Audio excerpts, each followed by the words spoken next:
Okay, so I think I figured out entanglement. I think entanglement, two particles, let's say this particle and this particle. This one has a plus, let's say this is a minus, or this is a 0 and this is a 1 is probably a better way to. So let's say these are entangled particles. I think what entanglement is describing is physics' way of describing objects rendering their own reality. So let me explain this crazy idea. Let's say the singularity, everything is conscious. Well, the graviton that's produced at the singularity suddenly is a conscious particle. From its perspective, it sees me floating in, well, I should say this way, right? From its perspective, it sees me floating into the singularity. So it's look at this jerk.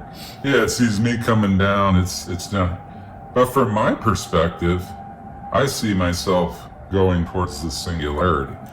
This entanglement, this is two different objects that are rendering their own version of reality. How do you describe that?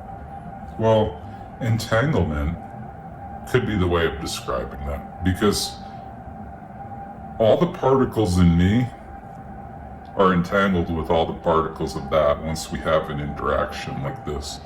So I'm thinking that entanglement is quantum physics' way of telling us that things render their own reality, and therefore you can legitimately have two perspectives and both are valid. I mean, we know that in everyday life. Your perspective is valid and so is mine. So we know this happens. How is that described by physics, that phenomenon, you know?